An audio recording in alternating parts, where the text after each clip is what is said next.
السلام عليكم ورحمة الله وبركاته، حبايب قلبي مقاتلين الصف الثالث الإعدادي، عاملين إيه؟ يا رب تبقوا زي القشطة. حبايب قلبي أهلا بيكم في حل أسئلة الدرس الأول عندنا في التاريخ، درس بعنوان مصر بين حكم المماليك والعثمانيين. ولكن قبل ما اتكلم اي كلمه انت اكيد عارف هتعمل ايه. بعد اذنك يا ريت تحضر ملزمتك، بعد اذنك يا ريت تحضر ورقه وقلم. ممكن اقول لك حل دي بره الملزمه، دي سؤال حته كده مهمه علم عليها وهكذا. سمي الله، يلا بينا.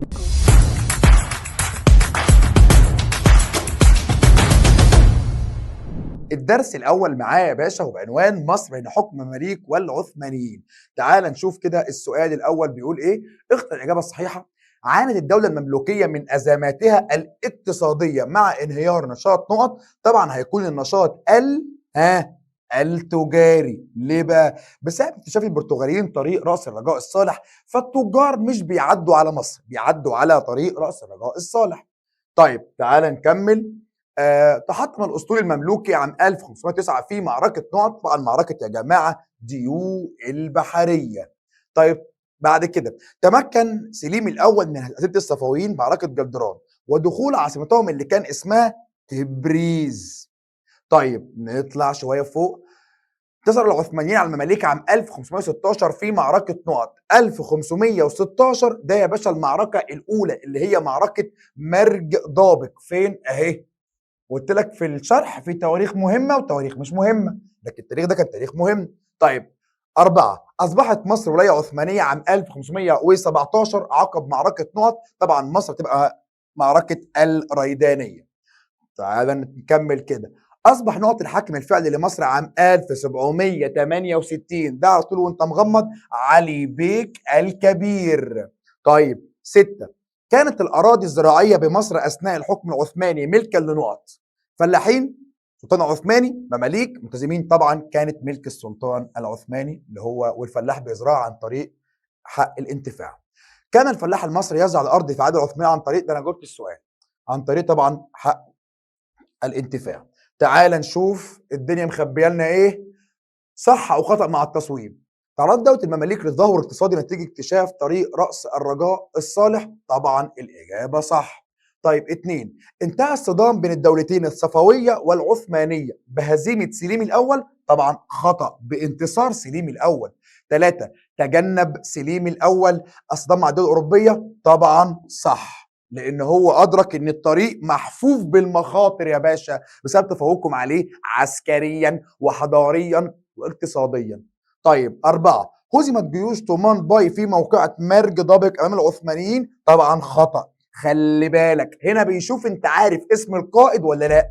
طيب اسم القائد في مرج ضابق يا باشا كان اسمه هنشيل تومان باي ده كده مثلا ونحط الغوري. او عايز تسيب تومان باي وتغير مرج ضابق وتخليها الريدانيه، تمام، يعني انت معاك مجمل الحريه، اعمل اللي انت عايزه. طيب 5. الحياه الفكريه والثقافيه في مصر كانت متسمه، تميز يعني بالتخلف والجمود. طبعا صح. طيب بدأ الصدام العثماني في الشرق مع الدولة المملوكية. طبعا يا جماعة خطأ، لأن هو راح الأول الدولة الصفوية، انتصر عليهم عام 1514 ودخل العاصمة اللي اسمها تبريز. بعد كده جه بقى عندنا في الشام ومصر وهكذا. نكمل. استغل سليم الاول وجود الغوري في الشام واستولى على اماره ذي القدر. طبعا يا جماعه خطا. ليه؟ لان الغوري ما كانش في الشام، كان موجود في زياره في مصر. طيب استطاع سليم الاول او السلطان العثماني يعني القضاء على حركه علي بيك الكبير بفضل قوته العسكريه. طبعا يا جماعه مش بفضل قوته العسكريه، امال بفضل ايه بقى؟ بفضل انحياز محمد بيك ابو الدهب للسلطان العثماني. طيب تم تطبيق نظام الالتزام بعد فرض سليم الاول سيطرته على مصر؟ طبعا لا، امال ايه؟ ده بعد ضعف الدوله العثمانيه في اواخر القرن ال17. طيب تعال نكمل. تدهورت التجارة الخارجية لمصر أثناء الحكم العثماني لمصر بسبب معركة ديو البحرية. التجارة الخارجية أثناء الحكم العثماني؟ طبعا لا. أمال بسبب إيه؟ بسبب تحول الطريق التجاري بين الشرق والغرب إلى رأس الرجاء الصالح. وتاني حاجة منح الدولة العثمانية امتيازات أجنبية للدول الأوروبية. هتبقى خطأ طبعا. تعالى نكمل. اكتب ما تشير اليه كل عباره. دوله قامت في مصر والشام والحجاز وانتهت على يد الدوله العثمانيه وانت مغمض دي المملوكيه. طيب طريق اكتشف وكان سبب في التدهور الاقتصادي للمماليك. طبعا يا جماعه ده طريق رأس الرجاء الصالح. طيب معركة انتصر فيها سليم الأول على الصفويين دي معركة جلدران. اسمها إيه؟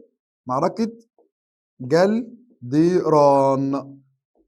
طيب عاصمة الصفويين دخلها السلطان العثماني سليم الأول بعد ما انتصر عليهم في معركة جلدران، اسمها تبريز. اسمها إيه يا ريس؟ تبريز. طيب نطلع فوق شوية كده. معركة تحولت بعدها مصر إلى ولاية عثمانية عام 1517، الريدانية. طيب معركة تحولت بعدها الشام بقى، ومش هكمل انت اكيد عرفت، هتبقى مرج ضابق. مرج ايه؟ ضابق. طيب 7 نظام طبق في الزراعة مع ضعف الدولة العثمانية في منتصف القرن ال17 يا باشا. ده هيبقى نظام الالتزام. الالتزام. ومن عجائب القدر ان المنهج بتاعك ما فيهوش تعريف الالتزام، بس انا شرحته لك يا باشا المنصة. طيب في الفيديو الشرح يعني قصدي. نظام جعل الارض الزراعيه ملكا للدوله العثمانيه ممثله في الرجل العثماني، ويتم تكليف الفلاح بزراعتها وليس له حق تصرف فيها. ده يا باشا يبقى حق الانتفاع. حق الانتفاع. طيب مدينه انتقل اليها امهر الصناع المصريين، دي هتبقى الاستانه اللي هي العاصمه. الأستان. طيب 10 معركة تحطم فيها الأسطول المملوكي عام 1509، معركة ديو البحرية. ديو البحرية. طيب تعال نطلع فوق شوية ونشوف الدنيا مخبيه لنا ايه. بما تفسر. مش هكتب بقى كده، انا اشرحها على طول بقى. تعرض المماليك لتدهور اقتصادي اثناء او منذ اواخر القرن ال15 بسبب ايه يا باشا بقى؟ 1 اكتشاف البرتغاليين طريق رأس الرجاء الصالح. 2 هتبقى بسبب تحطيم الاسطول المملوكي في معركة ديول بحرية عام 1509. طيب بعد كده تعرض دولة المماليك لأزمات سياسية بسبب ايه يا باشا؟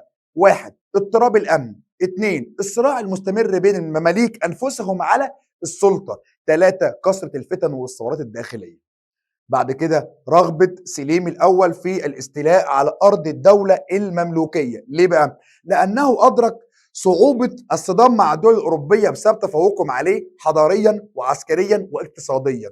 وبرضه هنقول لأنه يرغب في توسيع ممتلكاته في الشرق بالاستيلاء على مصر لأنها تعتبر قلب العالم الإسلامي.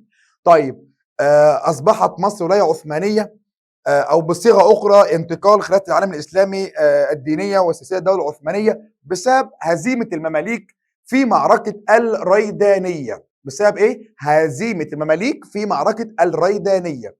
تعال نكمل ونشوف الدنيا مخبيه لنا يا باشا ايه. بما تفسر او ينفع دلل حمل نظام الحكم العثماني في ثناياه او يعني في داخله عوامل ضعفه. بسبب يا باشا ايه بقى؟ بسبب حاجتين. 1 كسر مدة حكم الوالي التي تتراوح بين سنة ل3 سنوات. واثنين او تاني حاجة بسبب زيادة سلطة الديوان والحماية العثمانية عن الوالي. طيب قيام حركة علي بيك الكبير الاستقلالية. وتذكر أن نظام الحكم العثماني في مصر تألف من 4 هيئات وهم نقط ونقط ونقط ونقط. بص هجاوب على سؤال. قيام حركة علي بيك الكبير الاستقلالية دي يا باشا، هو علي بيك الكبير عمل حركة استقلالية ليه بقى؟ بسبب ضعف الدولة العثمانية. بسبب ايه؟ ضعف الدولة العثمانية وتطلع البكوات المماليك على إعادة مصر أن تكون مملوكية مرة أخرى. السؤال بعد كده تذكر أن نظام الحكم العثماني في مصر كان يتألف من 4 هيئات وهم برضو مش هنكتب، ولكن تعالى يا باشا نطلع سنة كده فوق. نمسح الخط اللي عملناه ده. تمام مسح يا واد. حلو. عندنا اول حاجه يا باشا الوالي اللي هو كان دلعه الباشا. عندنا الديوان اللي هو كان ديوان القاهره. 3 الحمايه العثمانيه. 4 تبقى اداره الاقاليم. طيب بعد كده فشل حركه علي بيك الكبير الاستقلاليه بسبب ايه بقى؟ بسبب انحياز محمد بيك ابو الدهب. للسلطان العثماني والاتفاق معه ضد علي بيك الكبير.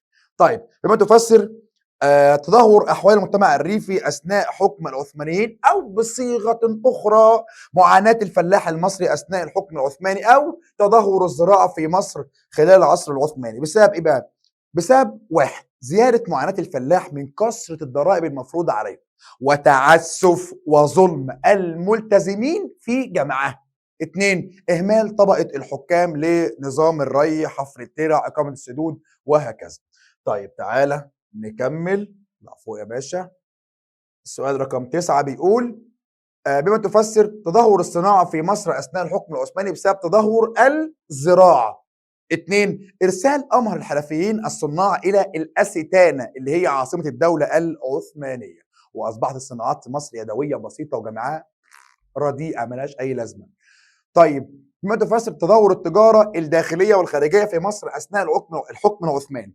هنا هنقسم السؤال إلى قسمين، داخليه وخارجيه. هنتكلم اول على الداخليه، بعد كده ايه نتكلم على الخارجيه. تدهور التجاره الداخليه يا جماعه بسبب اول حاجه تدهور الزراعه والصناعه. 2، افتقاد الامن. 3، الغارات المستمره من البدو على القوافل التجاريه، واهمال الطرق البريه طبعا. طيب الخارجيه بقى بسبب ايه بقى؟ بسبب تحول الطريق التجاري بين الشرق والغرب لراس الرجاء الصالح. 2، بسبب منح الدوله العثمانيه امتيازات أجنبية للدول الأوروبية. طيب اهتزت مكانة الأزهر الشريف العلمية أثناء الحكم العثماني بسبب اتسام الحياة الفكرية والثقافية في مصر بالتخلف والجمود. طيب التجار الأجانب يا جماعة كانوا مسيطرين على التجارة في مصر خلال العصر العثماني أو الحكم العثماني بسبب منح الدولة العثمانية امتيازات أجنبية للدول الأوروبية. طيب خروج الغوري للشام عام 1516 للدفاع عن الشام من العثمانيين أو من خطر سليم الأول، للدفاع عن الشام من خطر العثمانيين. لجوء العثمانيين لاتباع نظام الالتزام بسبب طبعا ايه؟ ضعف الدولة العثمانية واحتياجهم للأموال. تعال نشوف بعد كده سؤال، ما النتائج المترتبة على اكتشاف طريق رأس الرجاء الصالح أدى لإيه؟ أدى يا باشا إلى تدهور أحوال المماليك اقتصاديا. المماليك بقى اقتصاديا زي الزفت. وأيضا تدهور أحوال العثمانيين. شفت بقى؟ يبقى تدهور أحوال المماليك والعثمانيين اقتصاديا. طيب الصراع المماليك المستمر على السلطه ده يا باشا ادى لايه بقى؟ ادى لتدهور احوال المماليك سياسيا. ادى لايه؟ تدهور احوال المماليك سياسيا. طيب التفوق الحضاري والعسكري للدول الاوروبيه على العثمانيين في اوائل القرن ال16 ادى لايه بقى؟ ان ادرك سليم الاول صعوبه الصدام مع الدول الاوروبيه. بس ادى لايه؟ ادراك سليم الاول صعوبه الصدام مع الدول الاوروبيه، وان الطريق محفوف بالمخاطر. طريقك مسدود يا ولدي، على رأي عبد الحليم حافظ. طيب نتائج مترتبة على هزيمة الجيش المملوكي أمام العثمانيين لما اتهزموا أمام الإيه؟ أمام العثمانيين. أدى يا باشا إلى إيه بقى؟ أدى إلى هنقول حاجتين بقى. تحولت الشام ولاية عثمانية، وتحولت أيضا مصر ولاية عثمانية، وانتهت دولة المماليك للأبد. أدى لإيه؟ تحول الشام ومصر إلى ولايات عثمانية، وانتهت دولة المماليك إلى الأبد. طيب ضعف نظام الحكم والإدارة العثماني لمصر، ضعف الدولة العثمانية يعني، ده أدى لإيه بقى؟ أدى إلى تطلع بكوات المماليك للانفراد بحكم مصر. طيب فشل حركة علي بيك الكبير الاستقلالية، ده أدى يا باشا لإيه بقى؟ عادت مصر مرة أخرى ولاية عثمانية تحت حكم شيخ البلد اللي اسمه محمد بيك أبو الدهب. طيب منح الدولة العثمانية امتيازات أجنبية لرعاية الدول الأوروبية أدى إلى تدهور التجارة الخارجية بمصر أثناء الحكم العثماني. العزلة التي فرضها العثمانيين على مصر أو اهتزاز مكانة الأزهر الشريف يا باشا.